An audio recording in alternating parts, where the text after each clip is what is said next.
இயேசு என்னோடு இருப்பதை நினைச்சிட்டா என்னுள்ளம் துள்ளுதம்மா, நன்றி என்று சொல்லுதம்மா. ஆஹா ஆஹா ஓ ஓ ஓ ஓ லா லா லா லா. தேசத்தை வேவுவாப்பதற்கு புறப்பட்டு போனவர்களில் 10 பேரும் சொன்னார்கள், அவர்கள் ராட்சசர்கள், அவர்களோடு யுத்தம் பண்ணினால் ஜெயிக்க மாட்டோம். ஆனா 2 பேர் சொன்னாங்க, இல்லை, கர்த்தர் நம்மோடு இருக்கிறார், கர்த்தர் யுத்தம் பண்ணுவார். அவர்கள் நம்முடைய பார்வைக்கு ஒன்றும் இல்லை. ஹல்லேலூயா. அவருடைய பார்வைக்கு கொஞ்சமானவர்கள். அதை பத்தி யோசிக்காதீங்க. கர்த்தர் நம்மோடு இருக்கிறார், நாம் யுத்தத்துக்கு போவோம், அவர்களை ஜெயிப்போம், அவர்களை பிடிப்போம், அவர்களை அழிப்போம், நம் ராஜ்யம் ஸ்தாபிக்கப்படும். கர்த்தர் நம்மோடு இருக்கிறார். குடும்பத்துல குடும்பத்துல குடும்பத்துல குடும்பத்துல உடன் பிறந்தவர்கள், உன்னோடு ஊழியம் செய்கிறவர்கள், உன்னோடு விசுவாசியாய் இருக்கிறவர்கள் உன்னை மனம் தளர்ந்து போக செய்வார்கள். நீ அதை கவனியாதே. கர்த்தர் சொல்றார், அதை கவனிக்காத. விசுவாசத்துல ஜெபிச்சுட்டே இரு, ஸ்தோத்திரம் பண்ணிக்கொண்டே இரு. கர்த்தர் சொன்னதை செய்யும் அளவும் அவர் தாமதம் செய்வதில்லை, அவர் மௌனமாய் இருப்பதும் இல்லை, தன் கிரியையை அடக்கிக் கொள்வதும் இல்லை.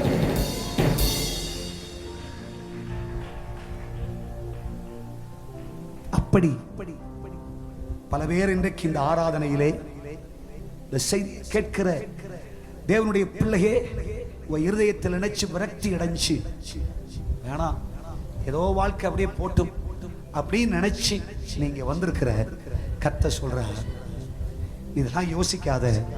யாரோ எதுவோ சொல்லட்டும், உன் சரீரத்துல பலவீனம் இருக்கிறது, நீ செத்து போயிடுவ, உனக்கு நீ வாழ்க்கையே கிடையாது, நீ இனி தலைவன் ஆக மாட்டாய், இனிமேல் நீ அரசன் ஆவதில்லை, இனிமேல் உன் பிள்ளைகளின் பிள்ளை நீ பார்க்க முடியாது, நீ நினைக்கிறது மாதிரிலாம் நீ உயர்வை பார்க்க முடியாது, நினைக்கிறது மாதிரிலாம் ஒரு ஜெயத்தை நீ பார்க்க முடியாது என்று பல பேர் உன் இருதயம் உடைந்து போகும் நிலையில் உன்னோடு சொல்லலாம்.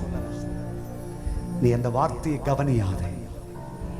தெய்வத்தால் நிறுத்தப்பட்ட தீர்க்கதரிசியா சொல்றேன், அபிஷேகம் பண்ணப்பட்ட அப்போஸ்தலனா சொல்றேன், கர்த்தரோடு பேசிக் கொண்டிருக்கிறார். உன்னை கர்த்தர் எதை சொன்னாரோ அதை செஞ்சு கர்த்தரோடு மேன்மையாய் வைக்கிறார். ஆகையால் நீ வேறு எதற்கும் செவி சாய்க்காதே, தேவனுடைய வார்த்தைக்கு மட்டும் செவி சாய்த்து, பரிசுத்த ஆவியானவருக்கு மட்டும் செவி சாய்ச்சுக்கோ, வசனத்துக்கு மட்டும் செவி சாய்ச்சுக்கோ. வேற எதையும் நீ கவனியாதே, வேற எதையும் கவனியாதே. கர்த்தர் ஒரு புதிய சரித்திரத்தை உங்கள் வாழ்க்கையில் தரப்போகிறார்.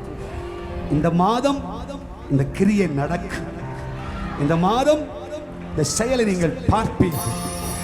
கர்த்தர் நம்முடைய சந்ததியின் வாழ்க்கையில் செய்வார், நம்முடைய குடும்பத்தில் கர்த்தர் செய்வார்.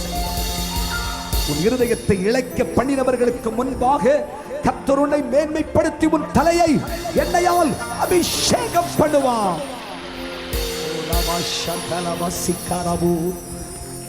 சபையே, உன் காதுகளை விருத்த சேதனம் உள்ள காதுகளாய் வைத்துக்கொள்.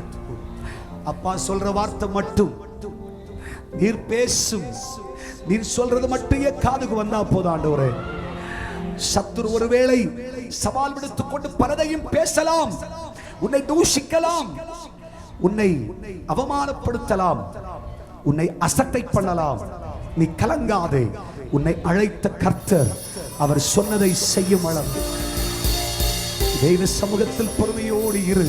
கர்த்தர் உனக்கு பெரிய காரியங்களை செய்ய போகிறார். கர்த்தருடைய வார்த்தையின் மேல் வைத்த விசுவாசத்தை விட்டு விடாதே. ஒரு தொண்டு வார்த்தை ஆண்டவர் உனக்கா போட்டு தந்தார்ல, ஒரு சின்ன துண்டு வார்த்தை ஆண்டவர் போட்டு தந்தார்ல, அதை இதயத்துல பதிச்சு வச்சுக்க. அது நடக்கும், அது நடக்கும், அது நடக்கும், நிச்சயமா நடக்கும். கர்த்தர் செய்வார், கர்த்தர் செய்ய முடியும். நம்ம சபைக்கு செஞ்சு சொன்னதை ஆண்டவர் செய்வார். நம் குடும்பங்களுக்கு சொன்னதை கர்த்தர் செய்வார். உனக்கு சொன்னதை கர்த்தர் செய்வார். விசுவாசிக்கிறீர்களா? இயேசு என்னோடு இருப்பதை நினைச்சிட்டா என்னுள்ளம் துள்ளுதம்மா, நன்றி என்று சொல்லுதம்மா. ஆஹா ஆஹா ஓ ஓ ஓ ஓ லா லா லா லா லா லா லா.